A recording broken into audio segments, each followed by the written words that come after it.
Hello students, welcome to my YouTube channel science with NB. कैसे हैं आप? ठीक होंगे। मैं जय प्रक्रम के दूसरी यूनिट के साथ कक्षा 10 का सामग्री के साथ उपस्थित हुआ हूं। तो मैंने पहला आपको पाचन से संबंधित जानकारियां दी थी, तो आज मैं आपको दूसरे नंबर की जो हमारा जय प्रक्रम का दूसरा भाग है उसमें है श्वसन। तो इस श्वसन को जानने से पहले हम थोड़ा सा आपको एक विस्तृत इसी चीज़ के बारे में बताना चाहेंगे। थोड़ा सा लोग कंफ्यूज करते हैं कि क्या श्वसन है, क्या है। तो इसको सबसे पहले हम एक दूसरे शब्द में जानते हैं। कुछ लोग जानते हैं कि श्वसन क्या है और सांस लेना क्या है। दो चीज़ें आपकी नज़र में क्या है। मैं क्लास में भी ऐसे बात करता हूँ कि सांस लेना और श्वसन क्या है, तो सब लोग बताते हैं कि एक ही चीज़ है। तो यदि आप 10th के स्टूडेंट हैं और ऊपर से आप साइंस से पढ़ रहे हो और उसके ऊपर से आप जीव विज्ञान पढ़ रहे हैं, तो आपको इतना जानना ज़रूरी है कि श्वसन और सांस लेना दो अलग अलग प्रक्रियाएँ हैं। लेकिन इंग्लिश वर्ड में तो आप स्पष्ट हो जाते हैं, हिंदी में आप समझ नहीं पाते हैं। तो इंग्लिश में आप जानते हैं ब्रीदिंग, और ब्रीदिंग मीन्स होता है सांस लेना, और हम श्वसन की बात करते हैं तो वो होता है रेस्पिरेशन। ठीक, तो पहले ब्रीदिंग के बारे में जान लेते हैं। ब्रीदिंग क्या होता है? वायुमंडल में विभिन्न प्रकार की गैसें होती हैं, उनको हम नाक द्वारा अंदर लेते हैं, सारी गैसों को अंदर लेते हैं और उसके बाद ऑक्सीजन अंदर छोड़ देते हैं, बाकी गैसों को बाहर निकाल देते हैं। इस प्रक्रिया को हम कहते हैं सांस लेना, ब्रीदिंग। और सेकंड पॉइंट हमारा आता है रेस्पिरेशन। उस जो ग्रहण की गई ऑक्सीजन जो हमने जो अंदर ले रखी है, उस ऑक्सीजन का ऑक्सीकरण प्रक्रिया के साथ एनर्जी के रूप में प्रदर्शित करना या एनर्जी के रूप में हमको प्रदान करना, वो हमारा क्या कहलाता है? रेस्पिरेशन कहलाता है। तो दोनों चीज़ें अलग अलग हो गई। ये तो क्लियर हो गया आपका। वायुमंडल से विभिन्न गैसों को लेना और उसमें से ऑक्सीजन अंदर छोड़ करके बाकी गैसों को बाहर निकालना आपका क्या कहलाएगा? ब्रीदिंग या सांस लेना कहलाएगा। और नेक्स्ट जो रेस्पिरेशन होता है, तो ग्रहण की गई ऑक्सीजन को उसका ऑक्सीकरण करने के बाद जो ऊर्जा हमें मिलती है वो हमारा क्या कहलाता है? रेस्पिरेशन, या उसको हम श्वसन कहते हैं। तो दोनों चीज़ें क्लियर हो गई हैं। तो हम थोड़ा सा आगे बढ़ते हैं। इसको जानने के लिए इसमें कई सारे आपके इसमें आप देख सकते हैं। ये यहाँ पर कुछ आपको प्रैक्टिकल का इसमें दिखा रखा कि क्या क्या इसमें होना है, तो इसको आप एक बार देख लेना। कोई विशेष चीज़ नहीं, थोड़ा थोड़ा आपको जानना तो पड़ेगा ही। इसके बाद हम पढ़ते हैं इसमें कि क्या इस श्वसन के अंतर्गत क्या होता है। श्वसन में क्या होता है कि खाद्य पदार्थ जब हम ग्रहण करते हैं, पाचन में आपने देखा कि आपने जो भी हमने पोषण पर हमने चर्चा करी थी, जिन खाद्य पदार्थों का अंतर्ग्रहण पोषण प्रक्रम के लिए होता है, कोशिका का उनके द्वारा विभिन्न जैव प्रक्रम के लिए ऊर्जा प्राप्त करती है, ऊर्जा प्रदान करती है। तो किस प्रकार यहाँ ऊर्जा प्रदान करती है, आप देख सकते हैं कि जीव ऑक्सीजन का उपयोग ग्लूकोज को पूर्णतः कार्बन डाइऑक्साइड तथा जल में विखंडित करने के लिए करते हैं, जबकि कुछ जीव दूसरे पथ पर उपयोग करते हैं जिसमें ऑक्सीजन प्रयुक्त नहीं होती है। तो इन सभी अवस्थाओं में पहला चरण ग्लूकोज एक 6 कार्बन वाले अणु तथा 3 कार्बन वाले अणु पाइरूवेट में विखंडित होता है। ठीक, यह प्रक्रम कोशिका द्रव्य में होता है। इसके पश्चात पाइरूवेट इथेनॉल तथा कार्बन डाइऑक्साइड में परिवर्तित हो जाता है। यह प्रक्रम किण्वन के समय में जो फर्मेंटेशन जिसको हम बोलते हैं ईस्ट में होता है, क्योंकि यह प्रक्रम वायु की अनुपस्थिति में होता है। अब हम छोटा सा इसको आपको जो इसमें थोड़ा सा आपका उलझा करके जो चीज़ दे रखा है, इसको हम सिंपल वे में समझते हैं।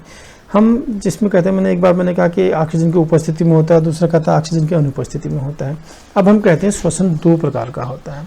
एक होता है ऑक्सीजन की उपस्थिति, ऐसी प्रक्रिया जिसमें ऑक्सीजन की आवश्यकता होगी, उसको हम क्या कहते हैं? वायुवीय श्वसन, जिसको अंग्रेजी में हम एरोबिक रेस्पिरेशन बोलते हैं।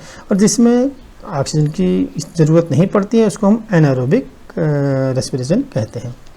एक नीचे डायग्राम आप इसको देख सकते हैं, बहुत सही ढंग से बुक में समझा रखा। देखिए आप, इसमें मैंने बताना ग्लूकोज और क्या पाइरूवेट में होता है कि सबसे पहले ग्लूकोज होते हैं, ग्लूकोज तथा कार्बन के 6 अणु हमारे क्या होते हैं? कोशिका द्रव्य में प्रक्रिया होती है, पाइरूवेट में जाता है। इसके बाद हमारा जब हम ऑक्सीजन की उपस्थिति में होगा तो क्या होगा? ऑक्सीजन की उपस्थिति में होगा कि यह माइटोकॉन्ड्रिया में होगा, यह प्रक्रिया माइटोकॉन्ड्रिया में होगी, और इसके साथ ऑक्सीजन की उपस्थिति के साथ होगा कार्बन डाइऑक्साइड, जल तथा ऊर्जा हमारा इसमें निर्माण होगा। क्या क्या चीज़, इसको मेरे निशान से आप देख सकते हैं।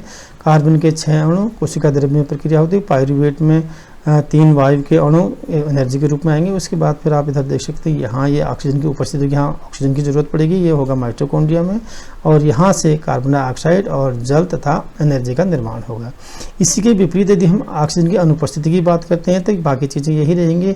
6 कार्बन के अणु कोशिका द्रव्य में होगा, 3 पायरुवेट के अणु एनर्जी इसमें आएगी। इसके बाद ये क्या कहेंगे, ईस्ट में जो होता है ये फर्मेंटेशन की प्रक्रिया जो होती है, इसमें इथेनॉल तथा कार्बन डाइऑक्साइड और एनर्जी के रूप में होगा। कार्बन के 2 ही परमाणु इसमें बाहर आएंगे। इसमें बिना ऑक्सीजन की यह प्रक्रिया होगी। तो जिस श्वसन पर ऑक्सीजन की आवश्यकता पड़ेगी उसको हम कहेंगे ऑक्सी श्वसन, वायुवीय श्वसन कह सकते हैं। दूसरा, जिस प्रकार के श्वसन में ऑक्सीजन की आवश्यकता नहीं पड़ती उसको अनाक्षी श्वसन या अनएरोबिक या अवायवीय श्वसन हम कहते हैं। एक कभी कभी क्या होता है कि कहीं कहीं पर मांसपेशियों में या ऐसी स्थितियों में वहाँ कोई चीज़ें नहीं होती, वहाँ लैक्टिक अम्ल जो होता है हमारे शरीर पे, वो लैक्टिक अम्ल की वजह से होता है। उसमें ऑक्सीजन का अभाव तो होता है, लेकिन ये होता है हमारी पेशियों में कभी कभी जो ये इसका जो श्वसन प्रक्रिया होती है तो इसमें ऑक्सीजन की जरूरत नहीं होती, लेकिन पेशियों में होता है। और लैक्टिक अम्ल तथा ऊर्जा के रूप में कार्बन के 3 अणु जाते हैं। एक बार इसको गौर से देखेंगे तो आपको समझ में आ जाएगा। तो जनरल इसमें जो आपका आता है श्वसन में 2 प्रकार का हो गया, एक हो गया वायुवीय श्वसन, दूसरा अवायुवीय श्वसन। इसको हम एरोबिक और अनएरोबिक श्वसन के रूप में हम जानते हैं। ठीक, तो इसमें ऊर्जा का चरण इसमें होता है। अब एक इसमें छोटी सी चीज़ आपको इसमें क्या दे रही है, इसको देखेंगे अधिकांश। अब इसको पहले से ऊपर से देखिए आप कोशिकीय श्वसन द्वारा मोचित ऊर्जा तत्काल ही एटीपी नामक अणु के संश्लेषण में प्रयुक्त हो जाती है जो कोशिका की अन्य क्रियाओं के लिए ईंधन की तरह प्रयुक्त होती है, मैंने बताया ना। और ये होती है माइटोकॉन्ड्रिया में ईंधन के लिए तरह प्रयुक्त होती है। एटीपी के विखंडन एक निश्चित मात्रा में ऊर्जा मोचित करती है जो कोशिका के अंदर होने वाली आंतरोष्मी एंडोथर्मिक जिसको हम कहते हैं क्रियाओं का परिचालन करते हैं। एंडोथर्मिक क्रिया का तो जो हमारे शरीर के अंदर जो भी प्रक्रियाएं होती हैं, आंतरिक प्रक्रियाएं होती हैं, जो भी हमारे अंदर पाचन का होता है, श्वसन की प्रक्रिया होता है, ब्लड सर्कुलेशन होता है, तो इन्हीं कोशिकाओं के अंदर एंडोथर्मिक प्रोसेस से चलता है जिससे हमारा सारा शरीर कार्य कर रहा होता है। तो एंडोथर्मिक प्रोसेस उसको बोला जाता है।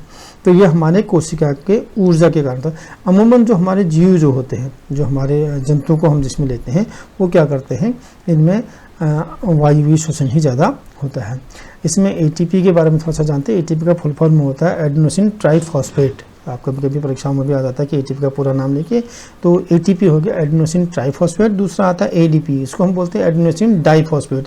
शायद आपके बुक में कहीं पर दिया हो, मेरे ख्याल से नहीं भी दिया होगा तो मैं आपको बता दे रहा हूँ। 2 चीज़ें अलग अलग होगी, एटीपी एडेनोसिन ट्राइफॉस्फेट, दूसरा होता है एडीपी जिसको हम एडेनोसिन डाइफॉस्फेट कहते हैं।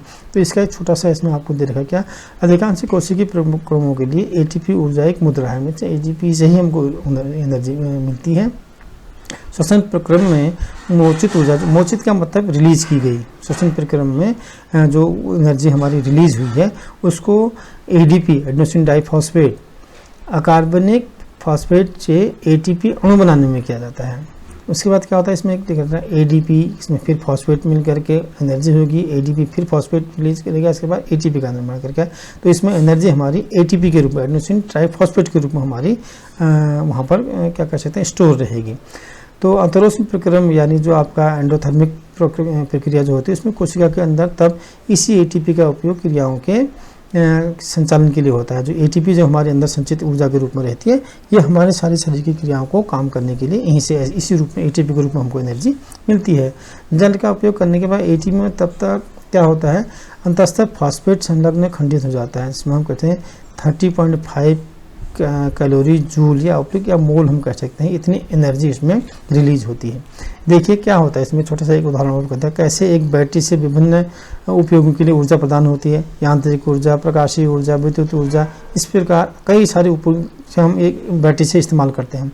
एक बैटरी की जो हमें एनर्जी मिलती है तो हम उससे बहुत सारी चीज़ें करते हैं, मोबाइल भी हम चार्ज करते हैं, हम पावर बैंक में भी चार्ज करते हैं, उस बैटरी से हम बल्ब भी जला लेते हैं। माने एक बैटरी से हमारे बहुत सारे काम हो जा रहे हैं। इसी प्रकार जो एटीपी है हमारे शरीर में समस्त प्रकार की क्रियाएं इस प्रकार से होती हैं।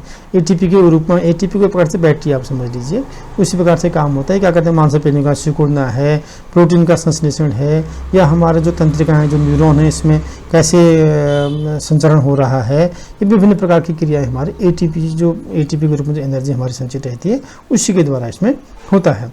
तो ये सारी प्रक्रिया हमारे किसके उपस्थिति में होती हैं, मतलब हम कह सकते हैं कि श्वसन प्रक्रिया के बाद होती हैं। तो श्वसन एक ऐसा इंपॉर्टेंट हमारा क्या कार्य होता है, जो श्वसन से हमको एनर्जी मिलती है। एक बहुत इंपॉर्टेंट चीज़ मैं आपको बताता हूँ, हमको जो एनर्जी मिलती है ऑक्सीजन का हमारा क्या होता है, अभी थोड़ा सा इसकी डिटेल आप उसमें भी पढ़ेंगे, किसमें, जो आपका भी आएगा वहन वाला ब्लड सर्कुलेटरी सिस्टम, उसमें इसका सही आपको जानने को मिलेगा कि ऑक्सीजन का कहाँ उपयोग होता है। हार्ट से हमारी जो पल्मोनरी और आर्टरी जो हमारी चलती हैं, इसमें फुफ्फुस जो धमनियाँ होती हैं वो शुद्ध रखता है, शुद्ध रक्त जिसमें ऑक्सीजन नहीं होता उसको लेकर के कहाँ जाती हैं, फेफड़े में जाती हैं, वहाँ से ऑक्सीजन लेकर के आती हैं। ये ऑक्सीजन आपके जो रेड ब्लड सेल्स होती हैं इनके माध्यम से हमारे शरीर में जाता है, तो यही हमारी एनर्जी को प्रोड्यूस करता है, वो उत्पन्न करता है। ऑक्सीकरण की क्रिया ही इसी से होती है। इसका नेक्स्ट यूनिट में हम जब जानेंगे, जब हम इसमें ब्लड सर्कुलेटरी सिस्टम पढ़ेंगे तो उसमें हम इसमें जानेंगे। तो आपने अभी तक का देखा कि श्वसन प्रक्रिया किस प्रकार होती है, श्वसन के बारे में आपने इतना सा जान लिया। इसमें श्वसन जीवों को, और मैंने एक साथ आपको बताते कि जंतु में श्वसन कैसे होता है और पादपों में किस प्रकार श्वसन होता है। थोड़ा सा इस डायग्राम को एक बार देख लेना, इसके बारे में मैं आपको थोड़ा थोड़ा बता दूंगा। इस डायग्राम को यदि आप देखेंगे तो बहुत अच्छी चीज़ें इसमें आपको मिल जाएंगी, कैसे कैसे इसमें श्वसन प्रक्रिया होती है। इसको और ज़्यादा जानने के लिए हम क्या करेंगे, जब आप वहन वाला पढ़ेंगे तो उस वक्त इसको हम और इसको क्लियर तरीके से और समझ पाएंगे। श्वसन में क्या कहते हैं, नासा द्वारा हम ऑक्सीजन लेते हैं, या ऑक्सीजन हम कह नहीं सकते लेते हैं, पूरी वायु लेते हैं। इस प्रकार हमारे फेफड़े में यहाँ जाती है, यहाँ से हमारा क्या होता है, ऑक्सीजन को यहीं एब्जॉर्ब कर लिया जाता है और यहाँ से बाकी गैसों को बाहर निकाल दिया जाता है। तो इस प्रकार हमारे यहाँ पर श्वसन की प्रक्रिया संपन्न होती है। कैसे एनर्जी बनती है मैंने आपको इसका पूरा सिस्टम बता दिया। एक बार इसको आप क्या करेंगे, डायग्राम को सही ढंग से आप देखिए, इसमें डायग्राम मैंने आपको दिखा रखा है।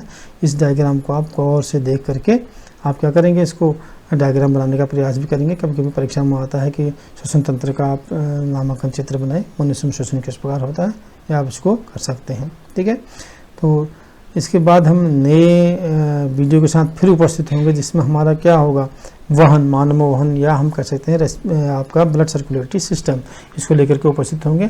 और जब हमारे लेसन पूरा समाप्त होगा, उसके बाद इस पूरे लेसन के अंदर वाले प्रश्नों के उत्तर, अभ्यास प्रश्नों के उत्तर के साथ नया वीडियो फिर जारी करेंगे। तो हम इन शुभकामनाओं के साथ कि आप इस वाले लेसन को पुनः सही ढंग से पढ़ के इसके डायग्रामों को समझते हुए अपना अध्ययन करेंगे। तो इस वीडियोज़ में हमने आपको, इस वीडियो में आपको दिखाया कि हम किस प्रकार से श्वसन, अवायु और अवायु श्वसन होता है, इसके बारे में जाना। तो नेक्स्ट वीडियो में नई और रोचक जानकारी के साथ फिर उपस्थित होते हैं। तब तक के लिए थैंक्स।